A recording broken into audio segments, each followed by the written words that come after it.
Ngayong araw, bibisitahin ng pamilya ko yung nabili naming kondo dito sa Cebu at mga kaganapan ng kaarawan ko. Tara mga mare, samahan niyo kami.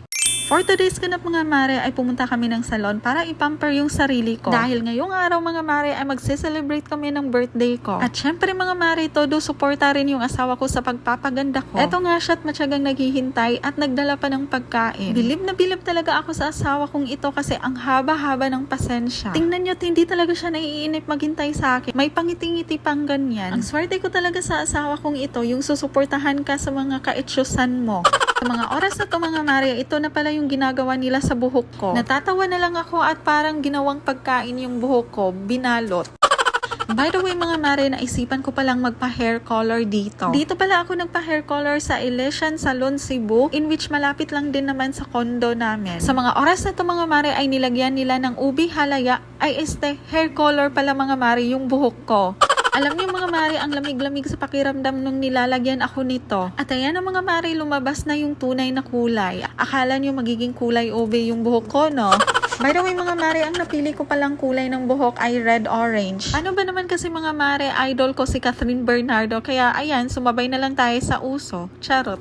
Para naman at least mga mare, maging kamukha naman natin kaunti si Catherine Bernardo. Pero yung buhok lang. At eto naman yung asawa ko mga mare na matyagang naghihintay sa akin hanggang matapos. Oh, Pak, sino ka dyan? Ano sa tingin yung mga mare? Mala Catherine Bernardo na ba? At ayan na sa wakas mga mare, natapos na din. After namin sa salon mga mare ay pumunta na kami lahat kasama yung pamilya ko sa aming kondo. Located pala yung kondo namin mga mare sa Urban Deca Homes, Banilan. Hindi pa kasi sila nakakapunta dito mga mare kaya ngayon nila naisipan na bumisita sa kondo namin. Dito na lang din namin naisipan magkita-kita kami dito dahil may lakad kami mamaya. Nasa 19th floor pala mga mare yung nabili naming kondo. Yung sukat pala ng unit namin dito mga mare is 36 square meters lang. Maliit lang siya mga mare pero meron ng 2 bedrooms. At tingnan nyo naman itong si Papa habang tumitingin dito sa may bintana. Bago ko na siya. 19 good. Among na ni katapusan dahil. Oh.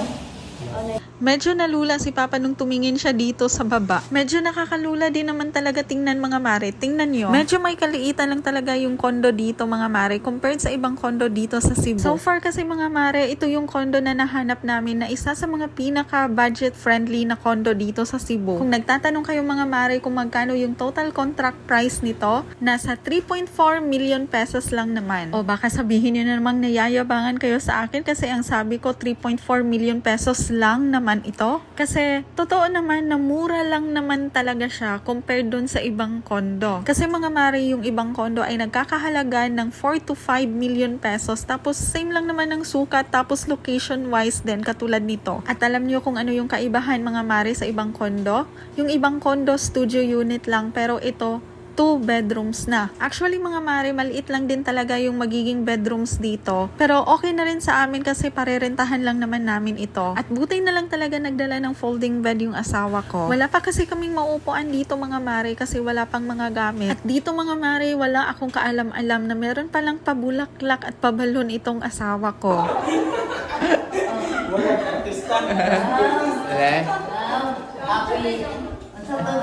Happy na birthday pa. Happy na birthday mo pa. Happy birthday mo pa. Agatong bando. Galo daw.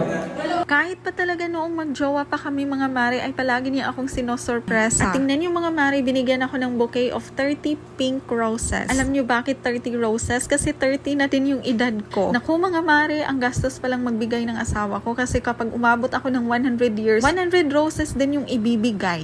Tapos pink yung kulay ng mga rosas kasi alam niya na color pink yung pinaka-favorite color ko. Dito ay di ko alam na meron din pala silang regalo para sa akin. So ang gift na to ay galing sa kapatid kong babae at kanyang asawa. From Mariel and Pedro. Mariel and Pedro. Una. Uy, gold bar daw. 1 kilo worth 100 million. So na. O diba, ang gift to nila is gold bar na worth 1 million pesos. Ay, gold big. Gisi ara. Saan na Ipotos mo balik. Oh, napadyoy gold bar. Sa money. Mapri na pagkagdagan na. Rilo tingali. Wow! Hala, ano sa ni? Sino? What is this? Lagot ko barko. Water shirts. Gel? Decoration. No? Balik, anak. Anak? Sipa. Anak? Blue. Ah. Na. Dito siya pang-entertain dong bagay. Malingaw man yung una-una. Oh. Pangwana siya ni kasi ito ako ganong bukons. Nagkuhan yung siya. Palit to. Oh. Wala sa gel. Parang anti-stress ba? Dili siya makuhan. Ala, nalumos ang barko. Wala. Wala na yung O, diba? Ang cute ng gift. Pwede nang pang-display sa bahay. At eto ako, curious na curious kung paano ko mapapalunod yung barko na nasa loob. Pagkanana na lang. Malingaw man ko. Sige, lang to. Ito sa silina.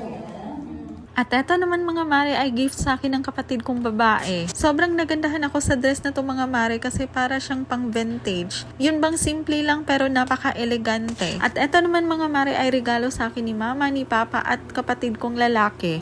Wow! Abi ba? Sakto ba na ni mo? Career risk kang Piling. bibi. Muna yung ipangita natin ni mo dong. Kasi size.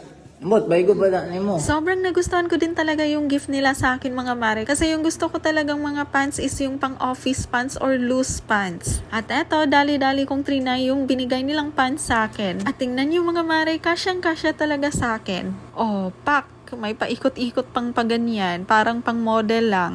Fast forward mga mare ay pumunta na kami sa Tops Restaurant sa May Busay, Cebu. At tingnan niyo naman itong si mama at papa mga mare, nagtakip ng ulo nila kasi napakahangin at sobrang ginaw dito. Paano ba naman kasi mga mare, nasa pinakatuktok kami ng Cebu at open area lang talaga ito. Tingnan niyo kung gaano kahangin. Fast forward mga mare, ayan, na-serve na din yung mga orders namin kasi sa mga oras na to ay gutom na talaga kami. And by the way mga mare, aside pala sa masasarap nilang mga pagkain ay may enjoy mo talaga dito yung night view. Pasensya na mga marit, hindi ko na na-videohan kasi inuna ko muna yung pag-picture-picture. Tingnan nyo naman kung gaano kaganda yung view na nasa likod namin. Kitang-kita talaga dito yung whole Cebu. At dito mga mare, wala talaga akong kaalam-alam na nag-request pala sila na pakantahan ako ng happy birthday.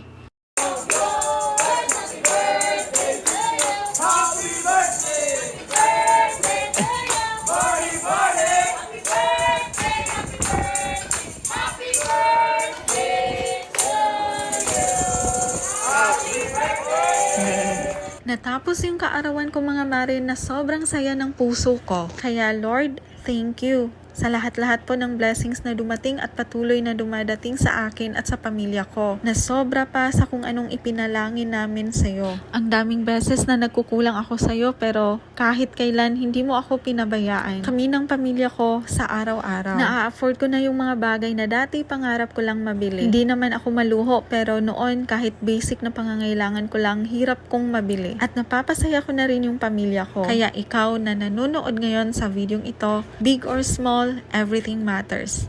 Lagi kang maging thankful kay God sa kung anumang blessings na dumadating sa buhay mo.